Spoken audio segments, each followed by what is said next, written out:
Hello बच्चों, आज हम लोग क्लास 11th का फिज़िकल वर्ल्ड का ये फाइनल टॉपिक लेकर के आ रहे हैं। उसके बाद ये चैप्टर फिनिश हो जाएगा। प्लीज़ आप हर एक वीडियो को इसको आप ध्यान से देखिए। आप उसके टाइम ड्यूरेशन को देख करके इतना परेशान मत होइए। आपको देखना ही पड़ेगा, आपको पढ़ना ही पड़ेगा। तो चलिए हम अपनी बात आगे स्टार्ट करते हैं। कल हम लोगों ने वीक न्यूक्लियर फोर्स के बारे में जो स्टडी की थी, तो वही बात हमने यहाँ पर लिखी है। आप यहाँ देख सकते हैं कि weak nuclear force it is the force that appears only between elementary particles involving in nuclear process.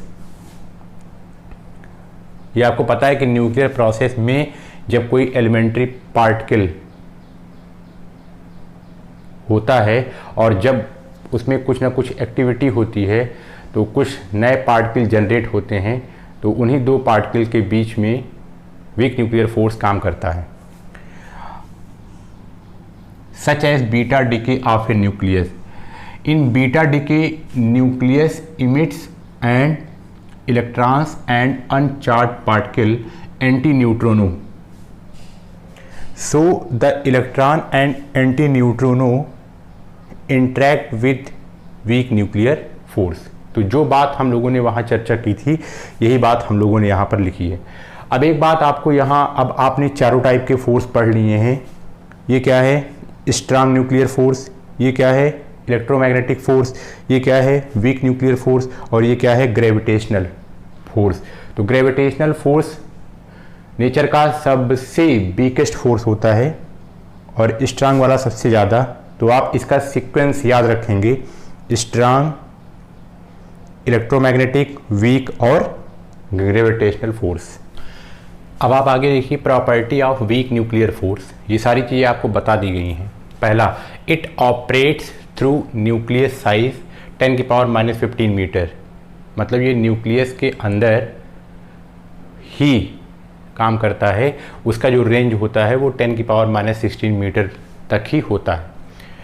अगला बहुत इंपॉर्टेंट, जैसे ग्रेविटेशन वाले में ग्रेविटान पार्टिकल, इलेक्ट्रोमैग्नेटिक वाले में फोटान और स्ट्रांग न्यूक्लियर फोर्स में पाई मेंसान, वैसे ही यहाँ पर कौन से पार्टिकल का आदान प्रदान होता है? तो that messenger particles that transmit the week nuclear force, जिसके कारण वीक न्यूक्लियर फोर्स लगता है, is bosons W plus minus और बोजान जेड। मतलब इन पार्टिकल्स के ट्रांसफर की वजह से ही वीक न्यूक्लियर फोर्स ऑपरेट करता है। फाइनल और लास्ट है, जो न्यूट्रोनो और एंटी न्यूट्रोनो जो बनता था, आपको याद होगा, आर मासलेस एंड चार्जलेस। अब आइए, हमने एक जो आपने 4 फंडामेंटल फोर्सेस पढ़े हैं, हम उसका एक चार्ट यहाँ पर बनाए हैं और उसमें जो है हम लोग रिलेटिवली उसको कंपेयर कर लेते हैं उसमें क्या क्या होता है। तो ये देखिए कि फंडामेंटल फोर्स आपने 4 पढ़े हैं, ग्रेविटेशनल, वीक न्यूक्लियर, इलेक्ट्रोमैग्नेटिक और स्ट्रांग न्यूक्लियर फोर्स। अब बात आती है कि इसके रिलेटिव स्ट्रेंथ, ये काफ़ी इंपॉर्टेंट है, एग्जाम में हमेशा पूछ लिया जाता है। रिलेटिव स्ट्रेंथ इसकी 1 है और इसके कंपेयर, मान लीजिए इसकी 1 है तो इसके कंपेयर में 10⁻25 मोर है। फिर इलेक्ट्रोमैग्नेटिक फिर 10⁻36, ये 10⁻38, ये आपको याद रखना है। और इसकी range, gravitational force infinite range पर काम करता है और वीक न्यूक्लियर फोर्स आपको पता है 10⁻16 मीटर पर, और इलेक्ट्रोमैग्नेटिक भी इनफाइनाइट रेंज पर काम करता है। और फाइनली स्ट्रांग न्यूक्लियर फोर्स, जो न्यूक्लियस की साइज होती है 10⁻15 मीटर पर वर्क करती है। अब अगला आता है कि ये सब सारे फोर्स किस पार्टिकल के बीच में लगते हैं। तो ग्रेविटेशनल फोर्स सारे पार्टिकल जिसके पास मास होता है सबके पास लगते हैं। Weak nuclear force elementary particle के बीच में, इलेक्ट्रोमैग्नेटिक फोर्स चार्ज के बीच में, और finally strong nuclear force nucleus के बीच में। न्यूक्लियस के अंदर जो प्रोटॉन और न्यूट्रॉन है, प्रोटॉन प्रोटॉन, प्रोटॉन न्यूट्रॉन और न्यूट्रॉन न्यूट्रॉन के बीच में, इन्हीं को हम लोग क्या बोलते हैं? न्यूक्लियस। अब फाइनली ये भी काफ़ी इंपॉर्टेंट है कि आखिर कौन से पार्टिकल के एक्सचेंज से ये फोर्स वर्क करता है। तो उसका नाम दिया गया मैसेंजर पार्टिकल्स। ग्रेविटेशन फोर ग्रेविटांस के पार्टिकल से। उसके बाद बोसॉन्स पार्टिकल कौन, वीक न्यूक्लियर फोर्स, इसको आज आपने देखा इसको। फोटॉन्स इलेक्ट्रोमैग्नेटिक फोर्स, और फाइनली मेसॉन्स, इसको आप लोग वहाँ ज़्यादा स्पेशली बोल रहे थे पाई मेसॉन्स, वही यहाँ पर मेसॉन्स, वो स्ट्रांग न्यूक्लियर फोर्स। चलते हैं, अगला टॉपिक है नेचर ऑफ फिजिकल लॉ। मतलब कि जो ये फिज़िक्स का जो लॉ है उसका नेचर क्या है।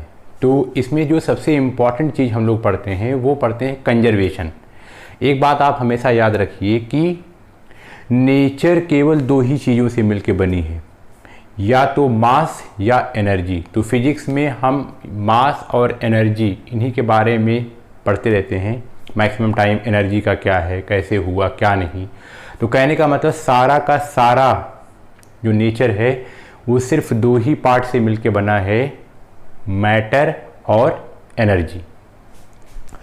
तो अब उसमें बात ये आती है कि कुछ फिजिकल क्वांटिटी ऐसी होती हैं उसी नेचर में जो कि वो कंजर्व रहती हैं। कंजर्व का मतलब फिक्स रहती हैं, मतलब कांस्टेंट रहती हैं, मतलब वो टाइम के साथ नहीं बदलती हैं।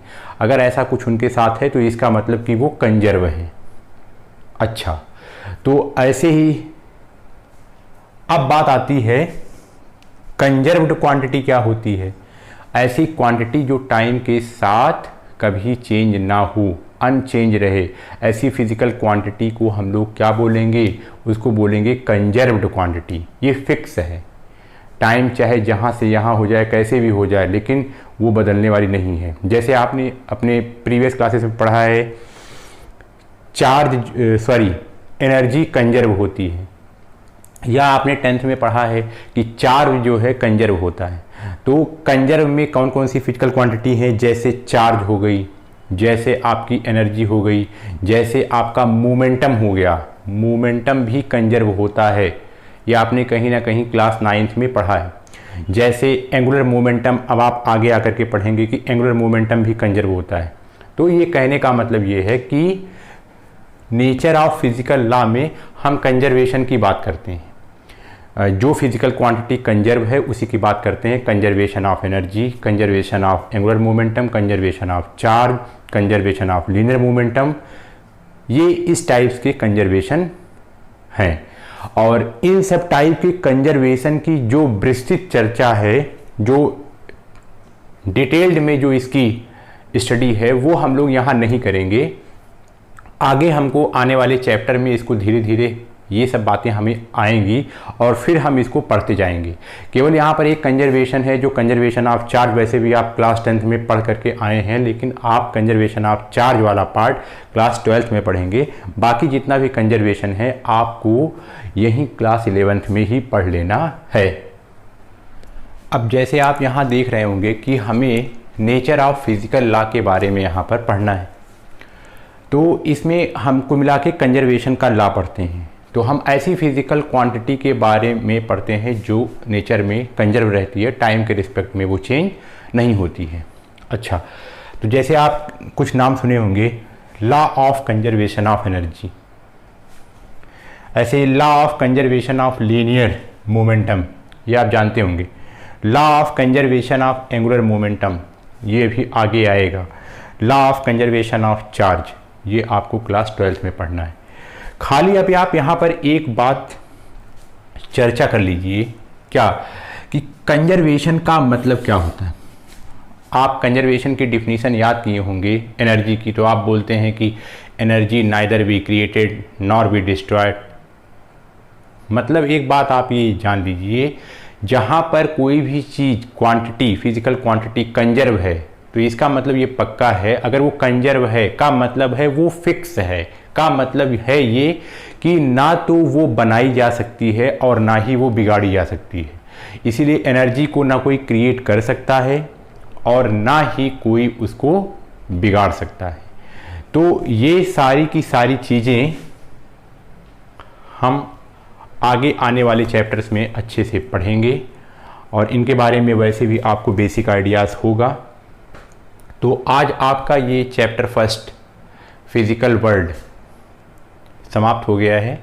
आगे अब हम आपका second chapter unit and measurement शुरू करेंगे। Thank you.